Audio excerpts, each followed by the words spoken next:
Hey everybody, Off the Mic Sports Network. Welcome to another edition of Off the Top Rope.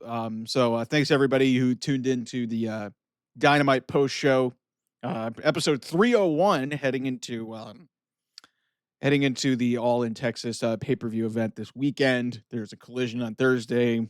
Not sure how much newsworthy is going to come out of that, but I want to go back to Tuesday. There was a media call, and one of the big topics that we did talk about here on the channel was Tony Khan very defiantly saying that Mercedes Moné does not have creative control. I think there's some nuances and some other things that are really at play where I think it's creative say, and I think Tony Khan just doesn't say no. Another topic in the women's division, ironically, who faced Mercedes Moné and last year's All In, Britt Baker came up on that call. I missed this because, there's been a lot of stuff going on. It's a busy week. And I wanted to hash this out because I've been on this for a minute when it comes to Tony Khan and how he has run his business, which is his wrestling company. It's ironic that his family owns a really bad football franchise in the Jacksonville Jaguars that have not been very successful for most of their time in the NFL. Tony Khan did something and said something on this media call that proves my point. Tony Khan runs his wrestling company like a bad sports organization. Let me explain to you what happened. Let me read you this quote from the presser, the media call that happened on Tuesday when he was asked about Britt Baker in this report from Body Slam that was disputed immediately that Britt Baker was trying to get out of her contract. Tony said, quote, "I've never had a conversation about Britt departing AEW. I like Britt a lot. One of the things we've done really well with AEW is build a tight, focused show around a really strong roster, and it's been really consistent. I think we've had a very good year of pay-per-view and TV. Absolutely. There have been some people that have not been featured. We have a great group of wrestlers that have not necessarily been on the show a lot and are very talented that we would like to work back in when the opportunity presents itself. On a baseball team, you use 9 players at a time. In the NFL, you can put 11 in at a time and rotate across snaps, but each play is only 11 players. NBA or college basketball, it's 5-on-5. Pro wrestling is unique because you can use a different number of people, but there is still only so many slots to fit into a show. We've done a great job of using a lot of the roster this year. We haven't used everybody, and there are some really talented people on our bench that we could call in that would be a great part of the show. I absolutely think that applies to a number of women and men that are not necessarily being featured right now that we could bring in that could be a great focus on the show as those spots open up and the timing is right to integrate different people into the show." And then he listen, I'm not going to, I could bore you into it. At the end of this, he talks about managing minutes in a rotation. And I'm like, okay, first of all, you're managing like Britt Baker, all due respect. She may not be perfect and she may not be everybody's cup of tea. This was once the ace of the women's division. And we are talking about Britt Baker like she is end of the bench or like, small rotation piece. Like we're talking about this in basketball terms. Tony, you are running a wrestling company which is based around television minutes. You mean to tell me that with the way your women's division has been built, that you can't use Britt Baker right now? This was a lazy, or not even lazy, this was a lousy excuse. And he even spelled it out, said the unfortunate word of bench.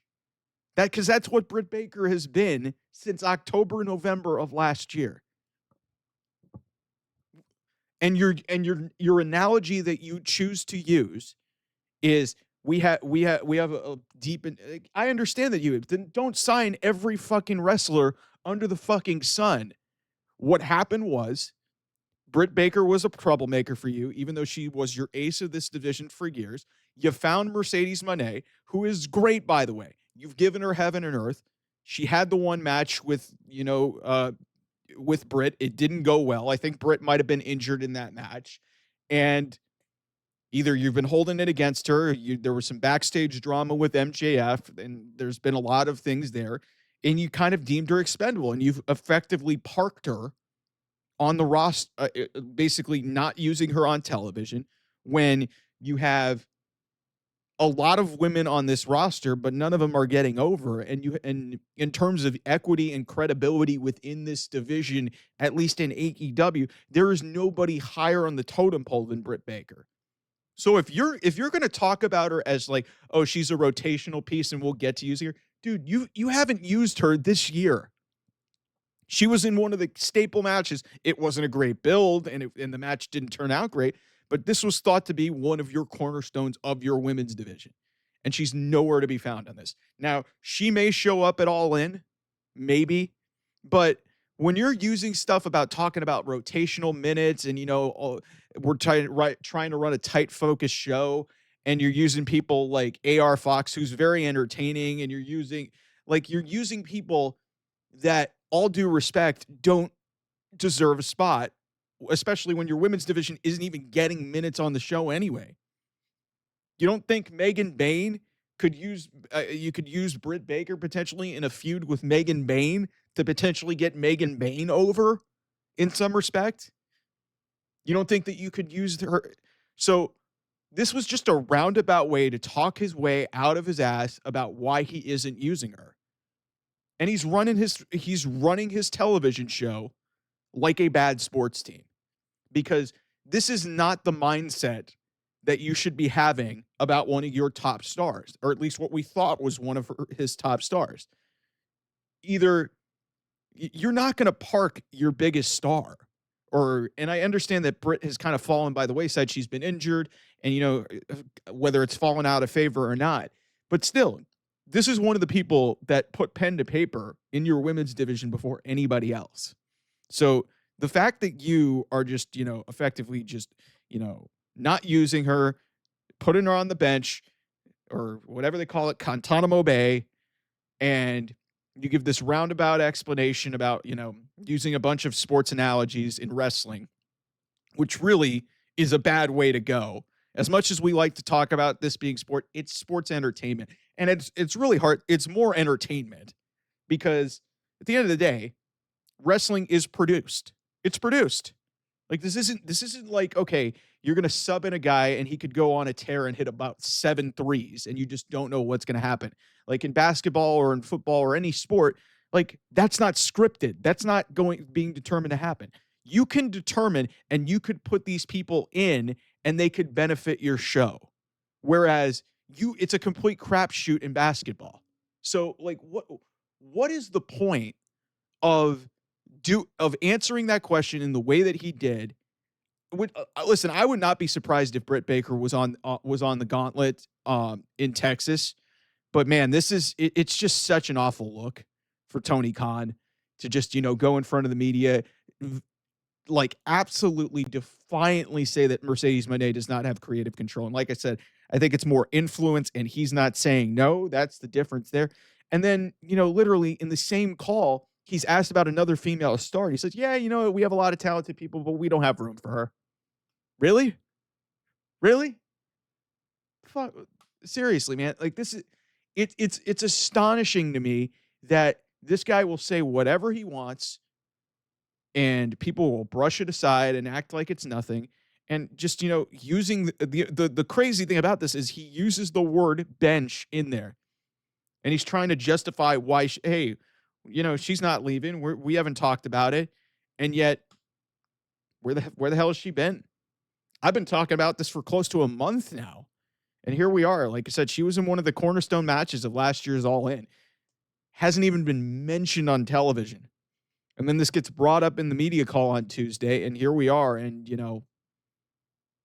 sports analogies, that's what you're going to use as your excuse for not using one of your top women's stars that really has been there day one.